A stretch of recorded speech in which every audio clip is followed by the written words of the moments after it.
The night was thick with fog as I drove down State Highway 99, the headlights of my battered old truck barely piercing the gloom. The blood moon hung low in the sky, its eerie luminescence casting an unsettling glow over the landscape. I'd grown up hearing the stories about the hanging tree, a gnarled, ancient oak at the edge of Kyle's Meadow, just a few miles outside of Pawhuska, Oklahoma. On nights like this, when the moon turned crimson, people whispered that the spirits of the damned would rise from the dead and roam the earth, seeking souls to steal and revenge to wreak. Growing up, I dismissed those stories as mere folklore, the stuff of scared little kids needing something to thrill them. But as I pulled into the gravel parking lot of the old meadow, I felt a chill crawl up my spine that I couldn't shake off. I parked the truck and stepped out, the cool night air wrapping around me like a shroud.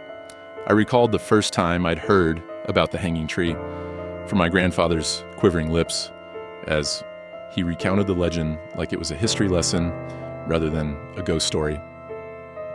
On nights of the blood moon, he'd said, the spirits rise to reclaim what was taken from them. If you hear them whispering your name, don't look back, just run. At the time, I rolled my eyes, but a part of me had feared the darkness anyway.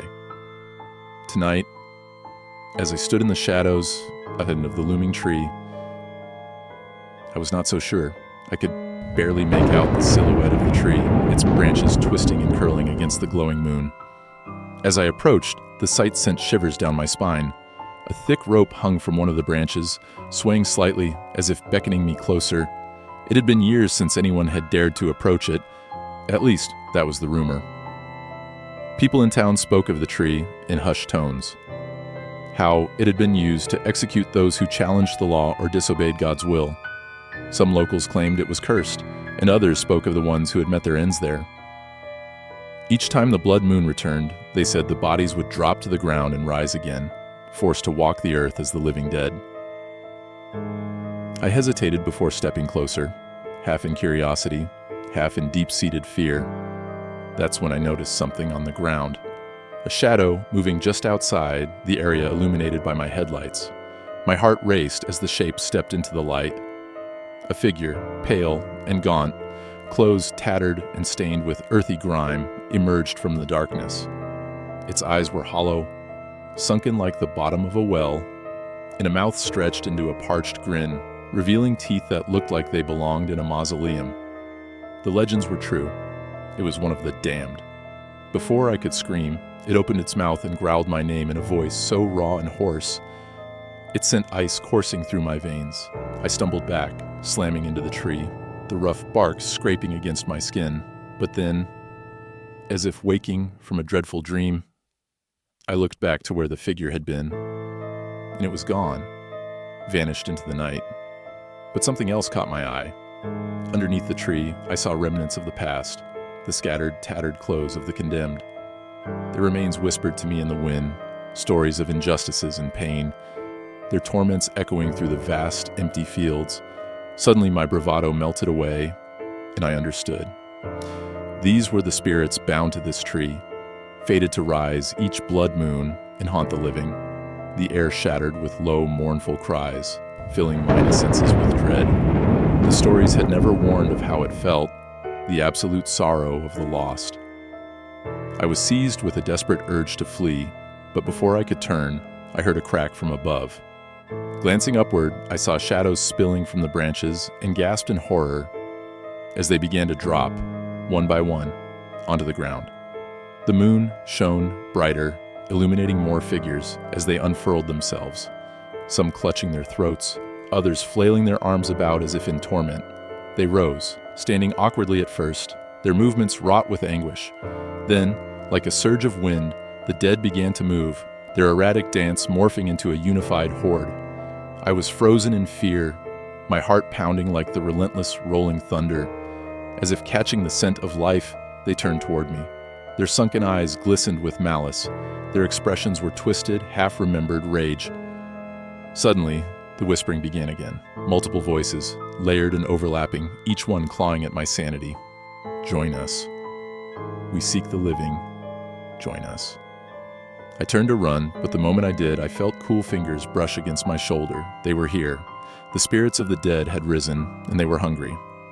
I bolted towards my truck, my muscles screaming in protest as I sprinted through the meadow, the sound of heavy, dragging footsteps echoing behind me. I could hear their labored breathing, the rustle of leaves as they converged around me. I threw myself into the truck, fumbling for the keys in a panic, my breath quickening as I dared to look back. They were all around, their faces distorted with anger and misery.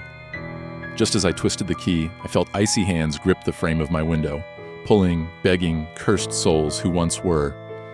With a roar, the engine came alive, and I hit the gas, peeling out of the gravel lot, the speed carrying me away from the horror, but not for long.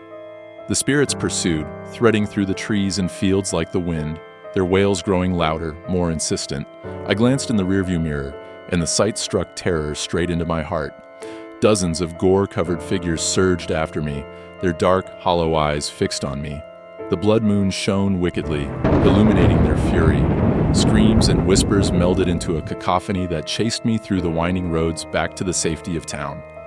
I reached Pahuska and didn't stop until I screeched to a halt at the gas station before burying my head in my hands, trying desperately to block out what I had seen.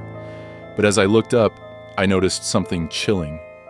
The townspeople were watching me with eyes wide in fear and disbelief. I got out of the truck, but the moment I saw them, the cries returned, swelling in my ears, my mind unraveling with dread. I stumbled back, afraid that the dead would come for all of us. Just then, a siren wailed in the distance, startling everyone. The sound pierced the horror, urging the town to wake from this nightmare. The police car pulled around the corner, stopping just outside the convenience store. "What's going on?" an officer asked, his voice steady but eyes darting with uncertainty.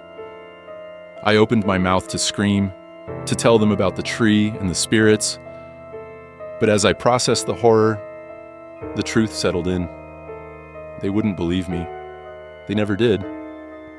That's how it always went. Legends were just that, stories too wild to comprehend.